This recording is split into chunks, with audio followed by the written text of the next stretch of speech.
It's sad to see kids with parents who seem to have little money. That's what our affluent friend Isabel, who always views us as jobless, remarked. Today is the school's open house. Right after that, her daughter Athena panicked. Those people are the president of $100 million company, right?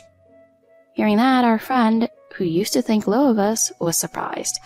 When my husband and I were asked, we ended up revealing more about our jobs. My name is Kathy Tan, and I'm 35 years old. I live with my husband, Mark, who is self-employed. We have a daughter, Kendall, who is 7 years old. Recently, Kendall, who just started elementary school, seems to be going to school happily every day. Her good friend at school is a girl named Athena. Next Friday, Kendall has her first class open house. My husband and I intend to attend together. However, we have a problem. It involves my mom friend, Isabel. Isabel loves to brag to the other moms about her husband, Kingston, who's a big shop banker. It gets old because she seems to think less of me than everyone else. I got to know her because she's Athena's mom, Kendall's friend. Athena is so chill, and I really hope she and Kendall keep hitting it off. I can't just brush Isabel off, especially with that in mind. When I heard Isabel was coming to the class open house, I felt really down. Oh no, is that the poor Kathy? With that, Isabel, the cause of my distress, loudly called out to me in the supermarket. She had everyone's attention with her full shopping basket. I felt embarrassed and shrank away, but Isabel started talking without a care. Listen, my husband got promoted recently. I wonder how far up the ladder he'll climb next. Maybe he'll even become a CEO soon. Then my life would be even more luxurious than it is now, but I'd probably be more troubled. Despite claiming to be troubled, she seemed rather pleased, smiling proudly. Thinking she wanted compliments, I responded, "That's amazing." I tried to join in the conversation, but Isabel glared at me with a sour expression. What are you jealous of? That's what poor people do, I guess. Oh well. By the way, your husband's still not working, huh? I keep telling you he is. Really? Let me tell you, it's only when you're young, you know.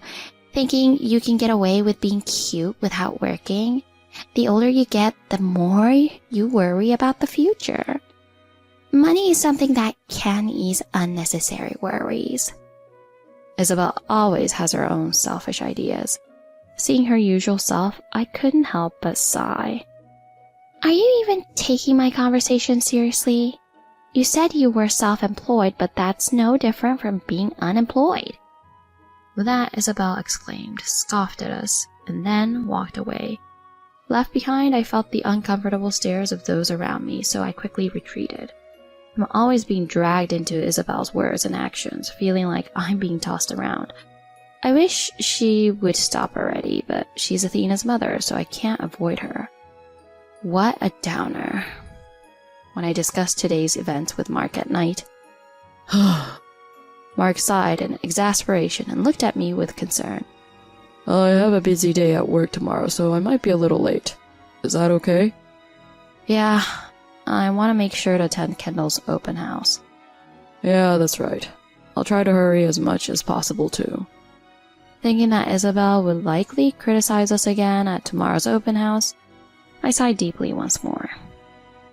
Despite my worries, the day of the open house arrived.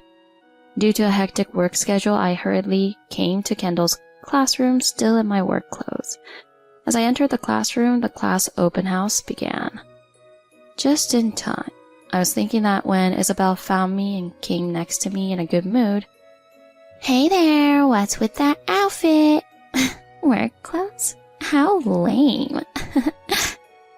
Isabel grabbed my clothes as if she was picking at something dirty and immediately said such things. I brushed off her hand, greeted her, and then focused on Kendall's class. However, it seemed Isabel didn't like my attitude, as she started speaking loudly. Look, that's my daughter Athena. She's a genius. I wonder if children of capable parents will excel in the future.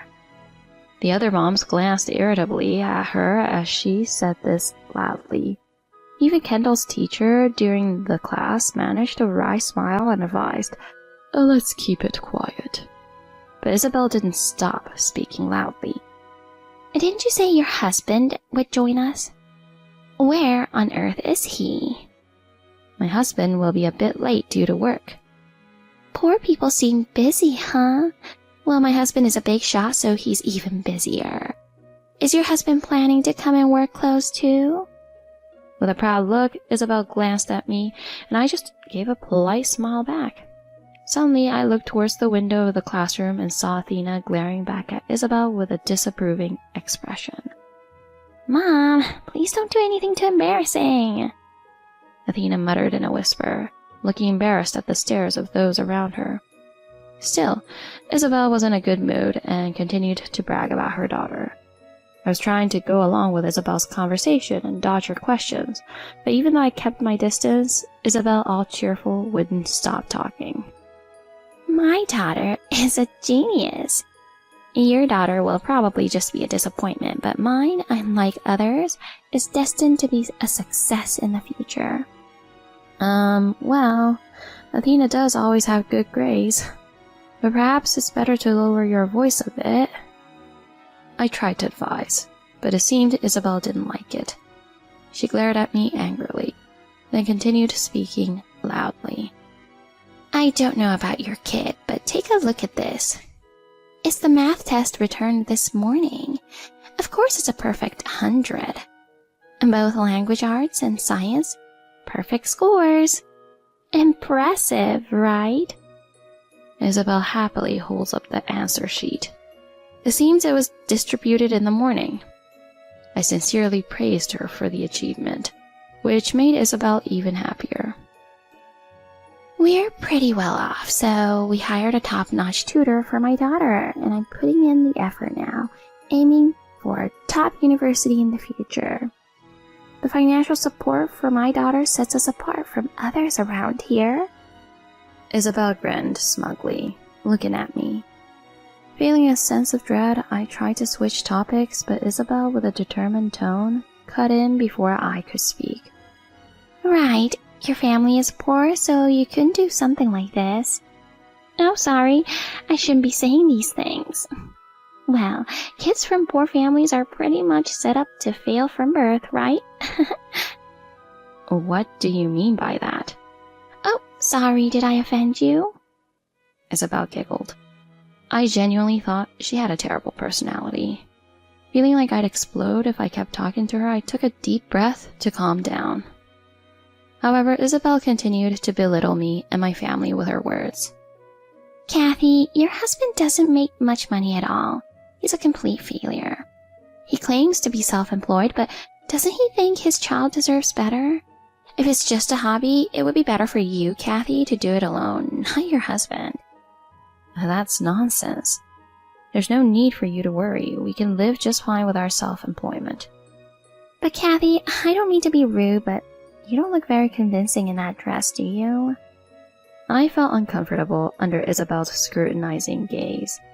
I wanted to explain that I hadn't had time to change because of work, but I remained silent, fearing it would be seen as the whimpering of a loser. Isabel seemed to interpret it as a victory, flashing a malicious smirk and exchanging glances with the other moms. Don't you all agree?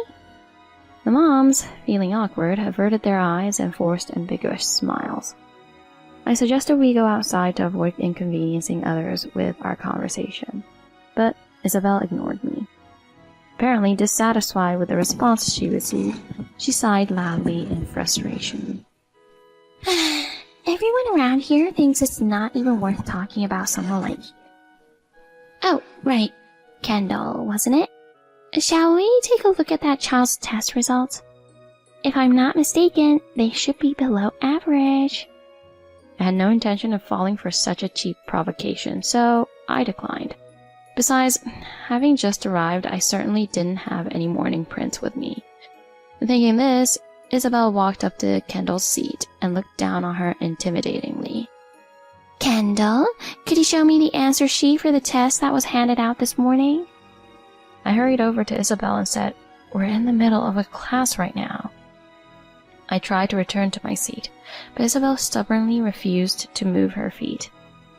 Kendall, looking frightened by Isabel's demeanor, pulled the answer sheet out of her desk. Isabel took it, let out a snort, and burst into laughter. What's the score? As I suspected, it's below par. Hold on a minute.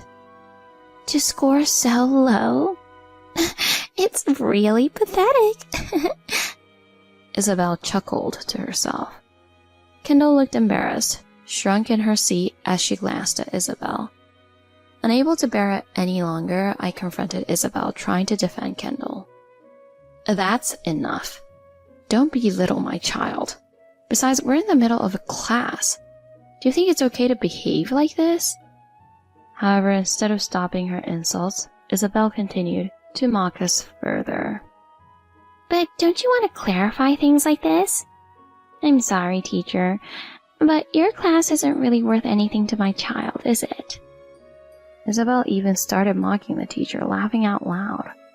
I couldn't take it anymore and felt determined to say something. Just then, Mark arrived.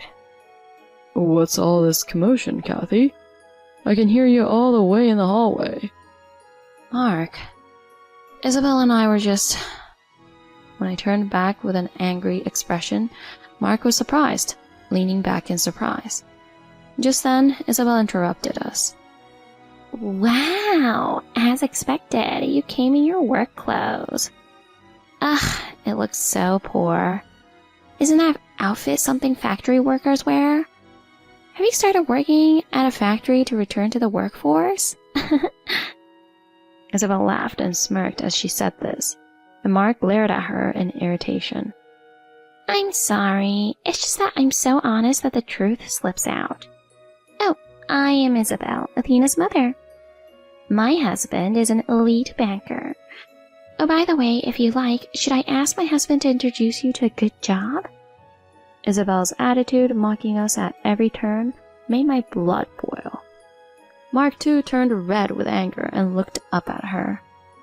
Just as we were about to say something back, a loud voice rang out from the floor. Turning around, I saw Athena standing there. With an anxious look on her face, she ran up to Isabel and opened her mouth to speak. Those people are the CEO of a company worth $100 million.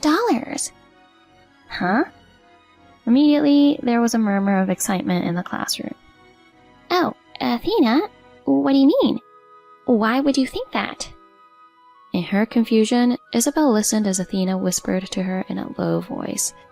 It was loud enough that everyone around her could hear it, but Athena was desperate to stop her mother from making a mistake.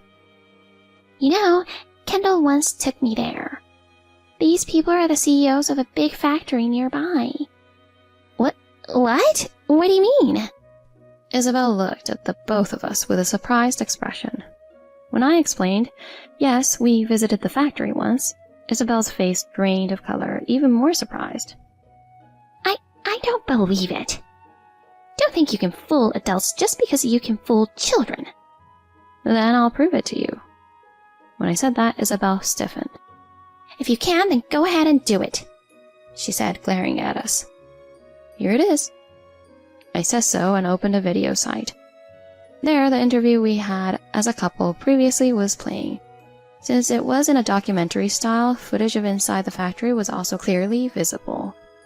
In the video, we were walking around inside the factory, explaining things and politely answering the director's questions. Watching it, Isabel was speechless.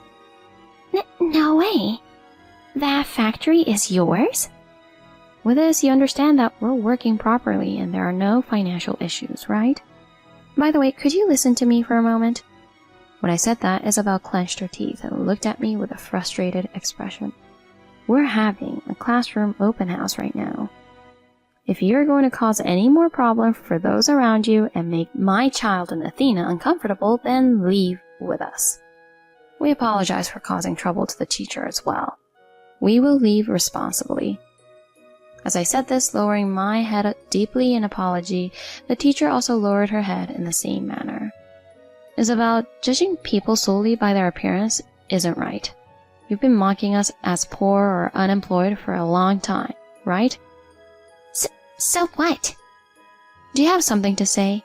These are words even a small child would understand. However, Isabel stubbornly refused to apologize. I didn't particularly want an apology, but I hoped she would acknowledge her mistake this time. Moreover, since she disrupted my daughter's classroom open house to cause this commotion, I thought she should at least say a word to the people around us.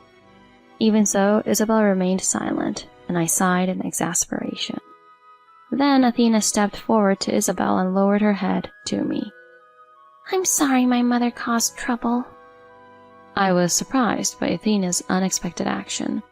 While I was speechless, Isabel seemed more flustered than I was, pacing around Athena. Oh my, why would you do such a thing? It's embarrassing, so stop it. Mom, you're more embarrassing than I am. Dad said the same thing, right? If you do something wrong, you have to apologize properly. Athena said in a slightly mature tone. I had always thought she was mature for her age, but it seemed to be the result of her father's education. Placing her hands on her hips, Athena looked up at Isabel with a scolding expression. Mom, if you say mean things or do bad things, you have to say sorry. Mom, you stopped the class and made fun of the teacher and Kendall, right? So you have to apologize. Come on, Mom, do it. Swayed by Athena's persuasion, Isabel looked around in a panic. And finally she realized that she was being looked at with disapproving eyes, her face turning red with embarrassment. As if to add insult to injury, Athena approached Kendall. Kendall, about my mom earlier, sorry. It's okay, it was embarrassing though. Mom, you have to apologize properly too. Athena said this, glaring at Isabel. Isabel was finally cornered and became flustered. And after a brief silence, she finally spoke up. I'm sorry. Isabel seemed so embarrassed that she promptly left in a hurry. Athena sighed as she watched Isabel's retreating figure with a somewhat mature expression. Afterward, we received a stern warning. It seems the school also called Isabel's house, and her husband found out about the incident. Athena told us that Isabel deeply reflected on her actions after being lectured. After that, Isabel stopped bothering us. After being scolded by her husband, Isabel toned down her domineering attitude, not just towards us, but others too. She even became somewhat humble, which confused the other moms. It turns out she's been cutting down on spending and even started a part-time job recently. Mark and I discussed the need to keep up and work hard, especially seeing Isabel working diligently at the supermarket. We're still running our business as usual. Work is going smoothly, and Kendall seems to be enjoying school every day. We're planning a trip with Kendall during the upcoming long holiday. We hope to maintain a good relationship with Isabel in the future.